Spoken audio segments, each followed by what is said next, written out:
And we get this phone call, and they're like, yo, a hacker just hacked Kendrick's email, No way. He's threatening to release all the songs. Rocky's Hector, bro. Yo, Hector, what's going on? What's good, bro? How's it going, man? What are you up to? All right, man, just trying to fucking making edits all day. Is that what you were doing all morning? Yeah. We're putting out another video and just fucking finishing up this edit. Oh, okay. Wait, you're doing like the video editing for it? I do all the sound for I do all the sound design for most of our videos. Oh, really? Okay, sick. So is this gonna be like a Rocky video that you're doing, or like someone else in the mob, or? Oh, it's just all our just like bass section. So, well, just to tell you a bit about myself, I'm 19 years old and I run Kids Takeover. Kids Takeover is a hip hop outlet, tries to focus on the youth. But like I mentioned before, I feel like a lot of people that are fans of A$AP Mob need to know about the person behind Rocky, and all these hits. So, tell me like a bit about some of the songs that you've done. I mean, shoot, me and Rocky are like musical partners, you know what I'm saying? So, and the mob too, you know what I'm saying? Like, I've really just been like the big brother to the whole squad, and just really like, just give my knowledge and my expertise and pass it on to them. And then they took it and, just did what they did with it, you know what I'm saying? But like, yeah, I mean, like since the beginning, I mean, I did, all the mixtapes and Lord's Never Worry, did all that. I mean, just. So let me know about like your ethnical background. Where are you from? I'm originally from Puerto Rico. I grew up in Bayamon, Puerto Rico. Yeah, man, I grew up just being in New York and around music, and LA around music, like in the 80s and 90s, man. And I just like, man, like I just got to soak up all like the knowledge from like, going from the analog world, switching over to the digital world. So I got the best of both, I feel like, and it just really helped me with my sound. And then coming up, I met a guy named Rashad Muhammad through a friend of mine, through guys that I knew. And he's the one who did all like the Fuji stuff. So I got to see like, live instrumentation and just different type of hip hop, like state of minds, you know what I'm saying? Like, and then I got to like, I did a bunch of gospel stuff. I worked with like, I did records for Michael Jackson with Andre Crouch. Yeah, records with Michael Jackson? Yeah, I did records with, because I worked with my Andre Crouch, so I did a bunch of stuff with him. I see, yeah. Yeah, you have like a best of every world kind of. Yeah, man, I've been lucky, dude. I've been like really just like blessed to like, and the thing is like, I always like, if my artist that I was working with was successful, I was successful. You know what I'm saying? I never like, I never wanted to be in the front or an artist. I always like, I mean, and I think a lot of artists appreciate that too. Like, I'm a very private person. I don't do a lot of interviews. I've never really, and in my world with the type of artists that I work with, that they appreciate that. You know what I'm saying? I'm not like putting their business out there, like being a top engineer, but like, like a producer, like you're in a room with these artists for months at a time. You know what I'm saying? And with Rocky, I've been with Rocky every day almost for 8 years. You know what I'm saying? Like, and it's, you become like a big brother. Like I'm like, like it's crazy. Like you listen to stuff and you're like a psychologist, you just try to like, get people in the right space to be able to work, you know what I'm saying? And, on top of like all the headaches that go on in their life, like you try to make a friendly environment when they come to the studio, you know what I'm saying? So that's really been my thing, just really trying to like bring a good atmosphere and a vibe to like, when we're in the studio and we're working to be creative, Yeah. Well, I think it's kind of cool because you get to work with A$AP, but then you can go out to the mall or whatever, and you're not going to get mobbed by a bunch of people. At the same time, you're still working with them. I'm not even lying. I live the best of both worlds, bro. Like, I stay at 5-star hotels all over the world. I get to party everywhere. I get to like travel, see the whole world. And then I get to come home and I go down to a bar down the street and nobody talks to me. Like nobody bothers me, bro. It's like, it is, bro. And it's like, like a lot of the guys in our group, they can't do that. A lot of people that I work with, they can't do that. Just like have their anonymity and like, and I have access to every door in the world. And that's what I feel like. You know what I'm saying? That's making it to me. You know what I'm saying? Like, I don't need to be like, or like household name or nothing. You know what I'm saying? Like, yeah, gotcha. So, how did you actually link up with A$AP Rocky? I had a studio. Well, I knew Yams, but then they had, you know, I had a studio in LA that like I made a studio in LA where all the producers were working out of, like Boy Wonder, T Minus, David Banner, THX, Swifty, myself. I mean, like, and it would be a place where everybody would just, like, an artist would come to town and like they would just have access to everybody that was going crazy right now. You know what I'm saying? So, yeah. So then Brian Leach and a guy named Manny Smith at Interscope, you know, they set up the session for, you know, for Rocky to come in, and that's when I actually met Rocky. But like, yeah, like we had mutual friends, you know. Like I used to do stuff with Onyx. I was Onyx's DJ and I did all the stuff for Onyx, but that's how I met Yams, because Yams was he was like an intern for Dipset. Oh, okay. That's pretty random. Yeah, no. It's like, yeah, so he was like hustling and making his way in the industry, you know what I'm saying? And that's how I met him, you know? Yeah, so did everything just like click the first time you met Rocky? Like, what was the first conversation like? It is, because like, you know, my last name is Delgado, and that means like skinny, right? And he's like pretty and I always used to laugh about that when I first met him. And it's like, bro, like, when you meet like somebody you're supposed to be intertwined with, bro, it's like that's like everybody in the mob, you know what I'm saying? But like Rocky was the first, like Rocky, that's my brother, bro. Like for real, like I would do anything for Rocky, bro. Like, and he likewise, bro. Like he had, like, I always have his back, and like it was just like instant friends, bro. It was like we were brothers that, you know, from another mother that just like got reunited again. You know what I'm saying? Lost twins, because bro, we like creative wise, we share the same creativity that, like, you know, half of the times, like, he'll say something I was just gonna say it, and like, you know, to like when we're working on tracks and stuff, like we just share the same brain, creativity wise, you know. Yeah, I got you. So, how did you find yourself easing into each of those roles that you have right now, like DJ, producer, all of them? I mean, growing up, like I just studied everything, you know what I'm saying? Like I wasn't just into like engineering. I was a producer. I was making beats. I was DJing. I was like I just wanted to master making music, you know what I'm saying? So it's like every aspect, like I wanted to learn any piece of gear I could get my hands on, because that just made you useful, you know what I'm saying? When you're in a studio and someone's like, yo, man, I wish we had a DJ here who could do some scratches. I was like, bro, I could do it, blah, blah, blah, blah, and I'd kill it, you know what I'm saying? Yo, damn, we need a new part on this beat, bro. I wish there was somebody here that could do that, boo, boo, boo. I would make the beat, you know what I'm saying? Like, and I would just make myself useful, bro. It was like, it was no ego involved, because like, bro, if I wanted to have an ego, I could shit on a lot of these kids out here, bro, because I have way more fucking platinum, gold, fucking credits. Like, I've sold millions and millions of records, like, but that's just not me, bro. Like, my thing is, like, I let my music talk, and it's like, bro, I'm part of the flyest group in the last 10 years, bro. You know what I'm saying? Like, ASAP Mob is like, we literally give people the blueprint to do everything that they're doing, bro. Like, it's like from fashion to like just the sound, you know what I'm saying? Like the way we edit our records, like the effects we put on our records, all videos, all the reverb on people's voices, and all the yeah and all right, you know, come on, bro. Like that's our signature sound, you know what I'm saying? Like, and everybody ran with it, you know what I'm saying? Our videos, but look at our videos, bro. Like, we do like impeccable work, and then everybody just takes a swag, because we're not like, we don't do commercial poppy music that's on radio 24/7. Like, people don't really give us the props, you know what I'm saying? Like on an official way, you know what I'm saying? Well, basically with what you just said, that you guys don't try to make these hit records, right? That's one thing that I really respect about the ASAP Mob, but ASAP Rocky in particular, because even with testing, right, I think he could have made like 20 Praise the Lords if he wanted to, right? You guys have the ability to do it, but at the end of the day, like, you're not trying to do, they're trying to push some sort of boundary, right? Exactly. So how do you feel about that? Yeah.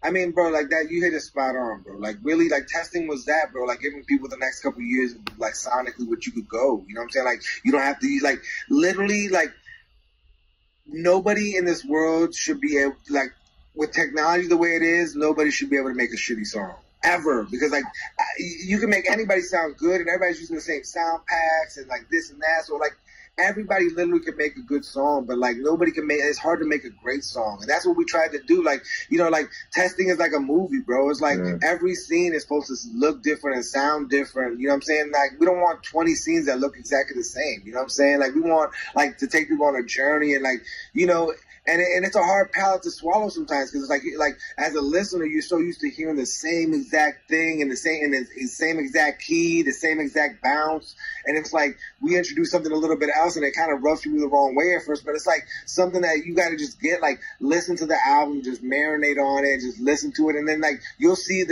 where the vibe went to. You know what I'm saying? Like how, like, sonically, how it like it works. You know what I'm saying? Like, yeah. Well, no, you're spot on. Yeah. It was a fun album making, bro. It was something that Rocky, like, just like, bro, like, artistically, we just tried to do something really just like different. You know what I'm saying? And that's what it was. Like, you know, well, first of all, I think, okay, just want to let you know my favorite tracks off of it. Purity. Let's see, Buckshots. Obviously 143rd. Because, dude, like, what you guys do with Rocky is I feel like you keep the core sound, right, that Rocky has, but then each album you'll innovate something new, right? And I compare it to like a Yeezus in a sense. Like, I even have Yeezus on my wall. Like, that's just the way I think of it. But one thing I want to specifically ask you about is the song structures, right? It's never like that same old, like, repetitive song structure like that every song has, right? Exactly. Yeah, like, really, I'm saying, but that's like, besides like us not using the normal kicks and snares on every song, like, arrangement is a big deal. You know what I'm saying? Like, a lot of the times, bro, like, you literally could look at every song and they're literally structured the exact same way. You know what I'm saying? It's like you know when the drop's gonna happen. You know this and that. It's like, bro, that's so boring. Exactly, you know, and then. It's like, exactly, and then yeah, and then so, like, for example, Black Tux, White Collar, right? That's like the complete opposite of what you're saying, right? So it's like you never, even to this day when I listen to it, I don't really like know, okay, what's gonna happen? Like, oh, there's something new that I picked up, right? So do you give the beats to Rocky like that, where the song structure is really different, or do you guys mash it all up? Man, like, a lot of the times, you know, a producer will give us an idea to start with, or Rocky and I, we started off something and then we bring in other people. But like, Rocky and I sit there in the studio and work on it together, bro. Like, it's him and I working, like, you know, he really, like, when he first hears a beat, he might lay like a scratch idea, bro, but he can't, like, in his brain, he can't, like, actually physically going on a record till the arrangement is right. And that's what we do. We try to, like, figure out all the parts, and, you know, him and I sit and trying to figure out the breaks, and then we kind of attack it from that point. You know what I'm saying? Because it's like that gives him more inspiration. You know what I'm saying? Like, where to go with the record. But it's like, and he doesn't like the cookie cutter shit. You know what I'm saying? He doesn't like, you know what I mean? We have, you know, sometimes there's nothing, you can't say no to anything. But what I'm saying is, like, most of the times we try to stay away from doing the typical. You know what I'm saying? It's just like it's not really our thing, you know? Yeah. Where did you guys actually record the album? Because I'm sure that if you record it in different places, you'll get, like, different inspiration or whatnot. So, like, did you enjoy doing it on the bus, or, like, how was that? Man, this album, you know, this was the first album that we did while not touring. Okay. You know what I'm saying? We had other obligations we were doing. You know, as far as awge, you know, which is our multimedia empire, we really, like, took the time, and we were, like, doing other things, and we're recording it, like, in London in the hotel room. It was more of an intimate thing, bro, to keep it honest with you. Like, you know, we went to Westlake a few times in LA, but a lot of the times it was either in Berlin. You know, we did a whole session with, like, with Ye and everybody in Berlin. We locked down, like, this, you know, the spot out there, and we just went in, bro. Like, you know. But Ye wasn't even on the album. He wasn't, but he actually helped, like, he helped give input. And he actually had songs that were potentially going to be, but we ended up not using it. You know what I'm saying? But, like, we have so much songs in the stash, bro. Like, for like, we can give music for a long time. We have so much stuff that we hold off to. Because sometimes stuff doesn't work. You know what I'm saying? Yeah. Especially when you're putting each song together. It's like, one song might sound really great, but if it doesn't fit with the rest of the song, it's like, totally. Testing was like, you know, we were trying to make a cohesive project where it's like, it wasn't just like a playlist of a bunch of songs, you know what I'm saying? Which I feel a lot of albums are nowadays. They're just going for, like, playlists, and they're just trying to get the singles. Yeah. And it's like, but it's like, bro, like, half of those are, you know what's crazy that I always tell people? I'm like, we do not do radio music, yet we headline every festival in the whole world. You guys literally just came to where I'm from, Vancouver. I think you were there too. Yeah, and I actually didn't come to that one, but that just shows you the impact that we have. You know what I'm saying? We don't have to like, but that just shows you how fake the industry is, though. You know what I'm saying? The people that you hear 10 times a day, like the same 10 people you hear on the records on radio every day, are not even headline. They can't pull in audiences to come see them perform. Yeah, well, it's you because, know what I'm saying? That's crazy to me. Like, they don't buy merch. Like, bro, there was a time, like, when we were the highest selling merch for Sony Music, you know, all of Colombia. You know what I'm saying? Like, we like that's our impact. You know what I'm saying? Like, we don't have to sell out. We just have to stay focused and do amazing art, bro, and everything kind of put itself out. You know what I'm saying? Yeah, well, I mean, people want to see Rocky headline because there's like floating cars, all this art behind it, right? Rocky's just like I think the one person left on my bucket list to see live. But you were talking about how testing was so experimental, right? Let's switch gears into like rap today. Who do you consider a new experimental artist today? Like, you have your Kanye's, your Rocky, but who's like that new experimental artist? Man, I feel like I know what you're gonna say, but I'll just let you say it. I mean, like, for me, bro, like, Carti is like, Playboi Carti, bro, is literally like, and it's crazy because we, you know, Rocky and I developed Carti too. You know what I'm saying? Like, man, to see his growth, bro, is amazing. You know what I'm saying? And you, like, and that goes back to kind of what I said before. Like, the people that are successful that are around us, bro, are people who listen.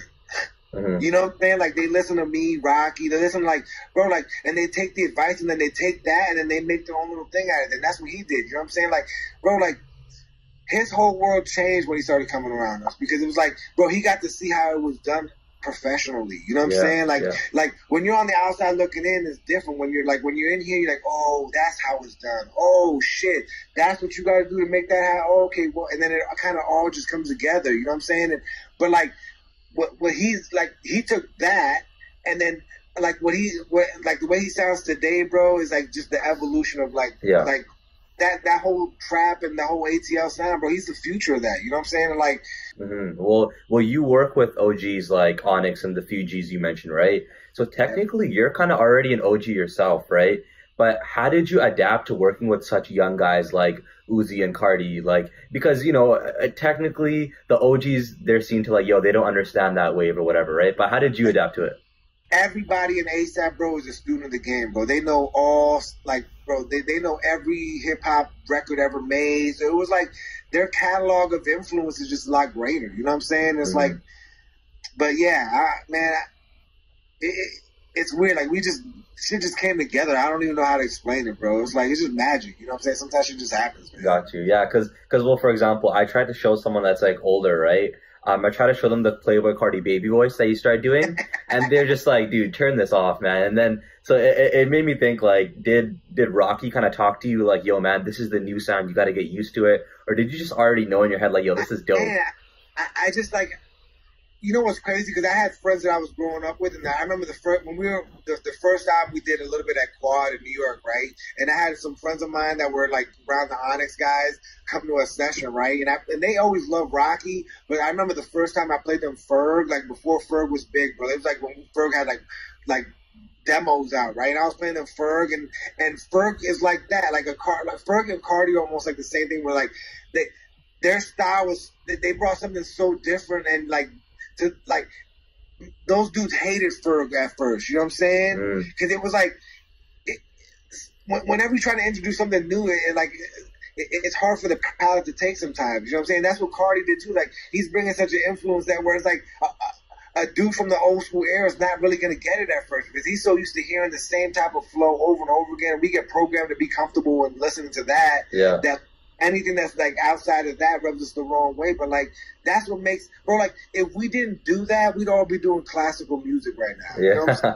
Like, music has to, like, someone had to break the laws of this and that in order to take shit to the next level. You know what I'm saying? Like, and even just musically, that's why I'm more like likely to be able to adjust to it, because it's like I understand that, like, okay, every progression has been done, every chord change has been done. Like, the only thing to do now is do shit that doesn't make sense. And that's what the new generation is doing. You know what I'm saying? They're doing stuff that, like, yes, music theory wise doesn't always make sense, but bro, it just feels good. There you go. Yeah. That's what, like, and sometimes that's all, like, like people can get so technical, and like a lot of the old heads, like they just get, they're like, they get mad technical and this and that, and they don't realize, bro, like, you're one of the few like OGs who actually understand like, you know, these new things. So like, what do you think of like the baby voice and in general, like the pitch changes, like Frank Ocean did it on Nikes, like all these things. What do you think of that? I mean, like, you know, like for ASAP, we do that. You know, we were the chopped and screwed voice. You know what I'm saying? So Yeah. like,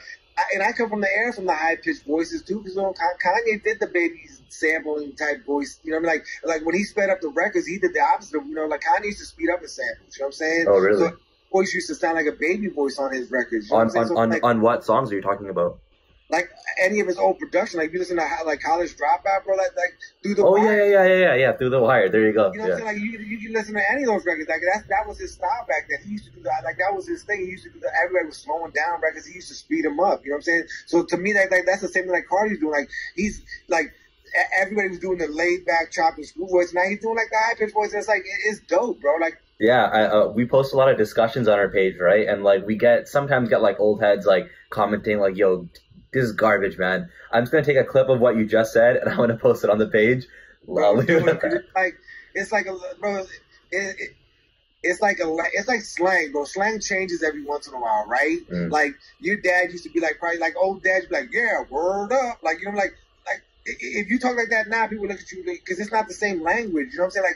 Like slang changes, like the way people dress changes. You know what I'm saying? Like you either like stay up to date or you know, if you feel comfortable in where you're at, then just stay where you're at. Gotcha. Yeah, no, I love hearing that. What do you because Carti now, I don't think he was like this before, but now he's like a rare artist, right? There's a certain thing called a rare artist. Like Uzi is a rare artist. Rocky has been a rare artist. What do you think about those artists who take like super long to drop their albums? Bro, I'm gonna say 4 letters to you. SADE, bro. Sade used to put out albums every 10 years, and that shit used to still sell. She's the rarest of the rarest. You know what I'm saying? I'm like, if you have something to bring, bro, it doesn't make like it. If you have something to say that's gonna be powerful, bro, it doesn't matter if you release it tomorrow, the next day, a year now. You know what I'm saying? Like, bro, and people don't realize, man, like. You know, your first album, bro, you have your whole life to write your first album. You know what I'm saying? Yeah. Like, well, then all of a sudden you make it, and then you're on the road doing shows and videos and this and that, and you're expected to, like, work on albums and this and that. Like, it's a lot more going on in your life. You know what I'm saying? It's not just easy just going, waking up, smoking an L and going to the studio and then going back home, bro. Like, you literally have, like, you wake up and you have a schedule that's lined up, like, you know what I'm saying? Like, No, you're right about that. I wanted to ask you about, like, 2 specific songs. Honestly, I could ask you about, like, every single song that you did, but I narrowed it down to 2, right?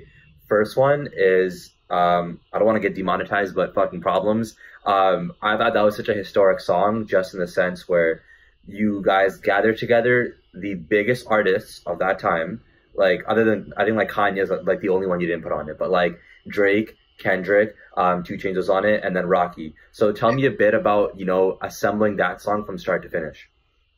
Man, we got that song, you know, it was an idea that we received, and we cut it, bro. And that song was like, you know, it's crazy because that song was in Kendrick's email, and we were on the road and somewhere like we were going through like fucking some East Bumblefuck, like in Wichita or some crazy like small back road on the tour bus, and we get this phone call, and they're like, "Yo, a hacker just hacked Kendrick's email, and he's threatening to release all the songs. You have to finish the mix right now." So we literally had to pull over in the middle of like nowhere. We found this place that like this little coffee shop, and we literally pulled the whole bus over. It's like in the middle of the tour, so we have like Q, Rocky, like it was the first tour. Like it had Danny Brown. So we're all outside in the middle of nowhere, and I'm in this cafe finishing the final mix so we could put it out before the hacker does. Dude, that's crazy. So did you guys? Like, it was crazy. It was like, what the heck? I wish this lady, she probably has pictures, because I don't even know what city it was, bro. It was like in the middle of nowhere, bro. It was like, she literally had like every next big artist like in her cafe chilling there, like, like for 4 hours, bro. We were playing like croquet on the, like she had like croquet sets. We were like doing like the dumbest shit, just blowing time while I was sitting there editing and mixing it, bro. Yeah, how long did that take? I mean, it was like a couple hours, bro. Then we had to send it to master and get it all. Like, we had to like try to beat this hacker before he like released. So the song actually almost didn't make the album, because if the hacker would have released it, bro, it might have not we might have not have pushed it. You know what I'm saying? Dude, like, imagine if the hacker released that song. That would have just been like part of history erased. No, it was crazy. That's crazy. Did you get to hear what like Drake and stuff thought about that whole hacker situation?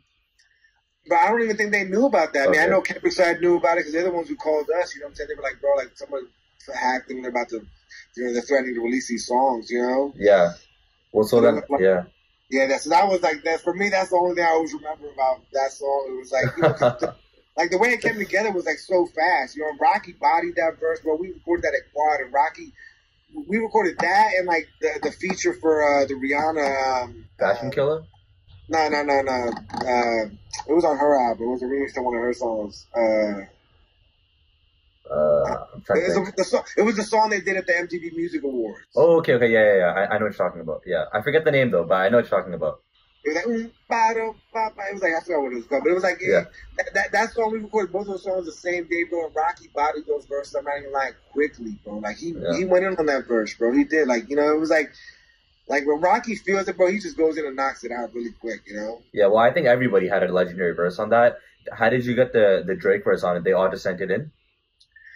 Yeah, we had recorded at different spots, and then I put it together, yeah. Gotcha. So like, everybody, like, at this level, bro, everybody has their guy, you know what I'm saying? Like that's why I always tell people, like, for me, I'm an engineer, producer, I'm a DJ, but like I'm really like my competitions are like Mike Deans and, you know, 40 people, and like, you know, that's really like my competition, like executive producers and dudes that put together whole albums and like, you know, run a whole squad, and like, you know, that's really my competition. So it's like, you know, on that record, everybody has their own engineer, you know what I'm saying? So it's like everybody kind of like, bro, you had like 3 amazing rappers, 3 amazing producers, engineers behind them, and, you know, and that's really what brought the whole thing together. It was just like everybody just really putting their part, you know. And then I put the final thing together, but like everybody that worked on that song was an amazing person, bro. Like, yeah. Got you. Yeah, I think hopefully in the near future we can have another one where it's like someone from TDE, someone from Dreamville, someone from OVO, you know, just like a mashup. But that was like one for the record books, right? Yeah, that was a fun record, man, definitely. 100%. And the second song I wanted to ask you about, to go in depth with it, is Purity, because, you know, off the bat, man, when I listened to Purity the first time on testing, I think I was like traveling and I had like a long flight or something, so it's just like, dude, I went into like a different reality, like listening to Purity, you know? You're just like imagining like a huge experience.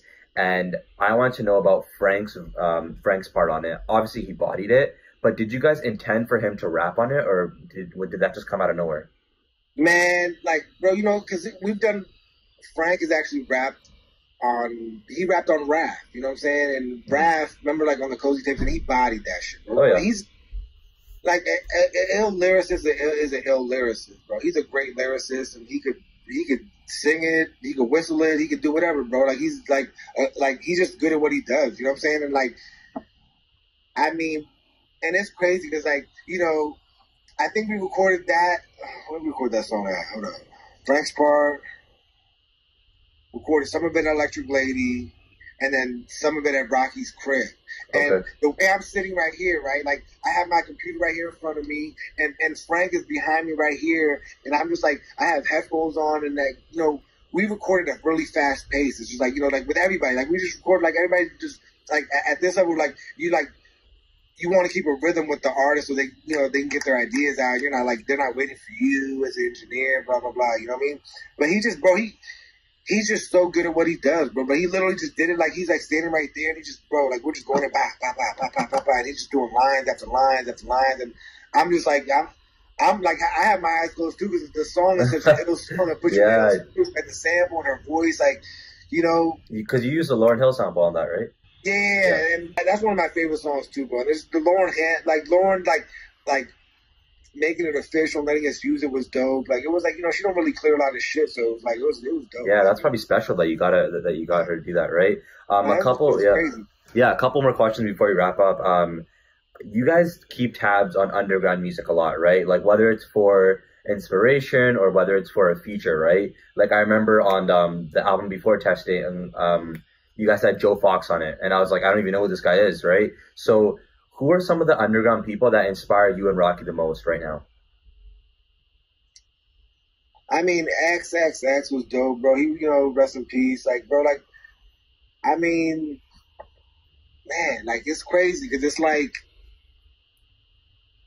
I mean, dudes that we broke, like Comethazine is dope, you know what I'm saying? We just did that Walk remix. The Walk remix, yeah. I mean, I feel like he's that becoming a kid that's, you know, he spits, bro. Like, he's doing his thing, you know? Like, there's, you know, like Juice WRLD, like Carti, like, we're in our bubble so much that's like, I'm not really listening, like, in that depth, you know what I'm saying? Because I don't want to be influenced by that, a lot of stuff as well, you know what I'm saying? Okay. So it's like, it's a weird space that I try to be in. I try to like listen every once in a while, and, you know what's going on, but like, you know, I just don't want to be like influenced by a lot of stuff as well. You know? Yeah, true. It's like, it's in the same sense. Like, I didn't want to watch your Pensado's Palace interview because I don't want to copy the questions, right? So it's like kind of the same thing. But how do you? Because I'm sure a bunch of people like send you their music. Yo, man, get this to Rocky or whatever. How do you guys find underground music? What do you use to find it? I mean, bro, like what song? Hold on, I gotta find the name of the song. I can't even think of it. But like, you know, when we're working on record, bro, Rocky be scouring for beats of like on the internet and just random things. You know what I'm saying? Like Rocky doesn't necessarily like. We've literally like found songs anywhere, like from random people. Like YouTube type beats ever or no? No, and that's what I was gonna get to. Like Rocky was actually, we were in London one time at the Red Bull Studios, and Rocky was looking for like, and he saw like this was the first, like this was a long time ago, before people really did that, right? Yeah. And you know, somebody had wrote ASAP Rocky type beat, and it made Rocky click on it, and I mean, it ended up being one of the illest songs on Testing? On awge. It was Fine Wine. It was a beat for Fine Wine, right? No way. And what was crazy was like the kid, I forgot his name, but you know, he was homeless, bro. Like the dude was like literally like living on the streets, bro. Like we had to call him on a payphone to make sure, you know, he was getting his like so when he had uploaded the beat, he did it from like cassette, and the beat had like a certain, like when he uploaded it kind of messed up the upload, and it had a certain sound, like the pitch was off, right? Oh, okay. So when we cut the vocals to the 2-track to that version of it, when he sent me the final, like the splits to actually mix it, it just sounded, it didn't sound like the same beat. But we had to use the 2-track, but it was like, that's what I'm saying, like we've literally piece together whatever we can, you know what I'm saying? Like Jukebox Joint was the same thing, bro. Jukebox Joint on awge, like Kanye and Che gave me these 2 Chop samples, right? Yeah. And me and Rocky put together the whole thing, like the transitions together to make it work. But it's like that's what I'm saying. Like we whoever, like wherever we get these ideas from, like if we feel it, we just take it in and we just try to bring it into our world. You know what I'm saying? You mentioned Jukebox Joints, right? Rocky in that song you actually mentioned, he said in the lyrics, I took a year off to produce beats. Did you teach him that? And after he did that, did you notice a difference? Bro, he's a producer, bro. He does. Like he actually does this, bro. Like he writes, he produces, he directs his videos, bro. Like Rocky doesn't get half the props that he should, bro.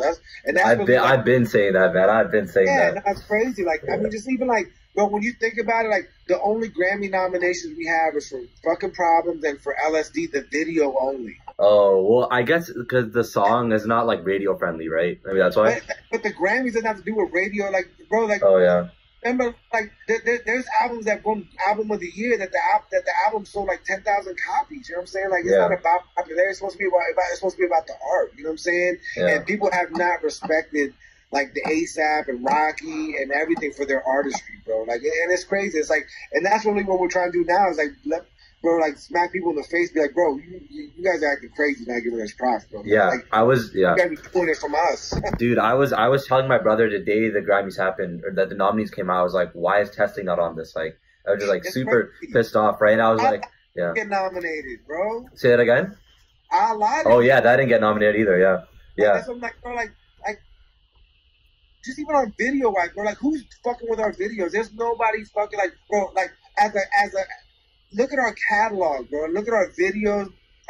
Impeccable work, bro. Like, and to not be recognized like that is crazy. Like, for our music and just for everything we do for the culture, bro. You know what I'm saying? It's like, and sometimes, you know, like, you try to play nice and you wait for people to give you the props, but sometimes you gotta just gangster this shit and fucking. And that's what we're at the point now, bro. We're about to just gangster this shit and make people have to give us our props, bro. You know what I'm saying? Yeah. Like, yeah, well, I mean, you see it at the shows, right? All these people come out to watch, so I guess that can kind of be your award in a sense. It's like, you know, people like the music, so. That's my point, but yeah, I mean, it's whatever, right? But you know, regardless of that, dude, I really appreciate you, and our outlet is called Kids Takeover, right? So I wanted to know. Congratulations, man. You know, I love supporting stuff like this, bro.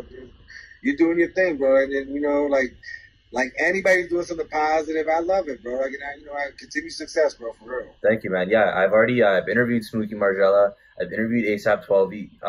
Because of him, I actually kind of got this interview. So I'm actually kind of curious. Do you think the kids are taking over? Kids have always run the world, bro.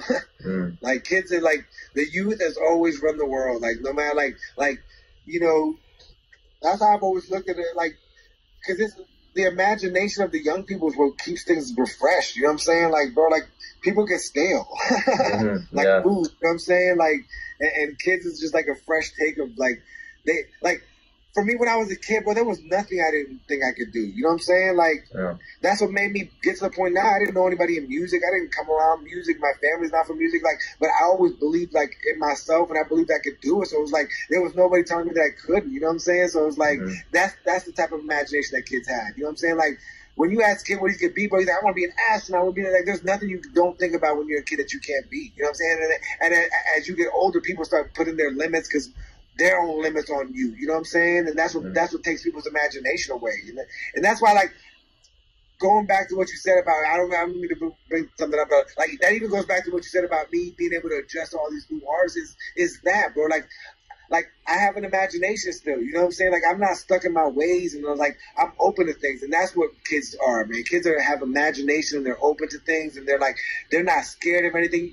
But you don't even think about death when you're a kid, you know what I'm saying? So, like, you have no fear, you know what I'm saying? Like, and that's an ill state of mind that gets washed away as you get older, because people put their own limitations on you of what they can't do, you know what I'm saying? And that's what I'm saying. Continue success, bro. Like, it's only gonna get bigger, bro. Like, as long as you do something positive and, like, do something artistic and stay true to yourself, bro, it's only gonna get bigger. You know what I'm saying? Like, you start off with this and shit, you might have a show. You know what I'm saying? A TV show. You know what I'm saying? You never know. Dude, thanks so much, man. I needed to hear that at this moment, and I think other people, young people that are watching, you know, doing their passion, probably needed to hear that too. So, appreciate that. And what do you have coming next, Hector?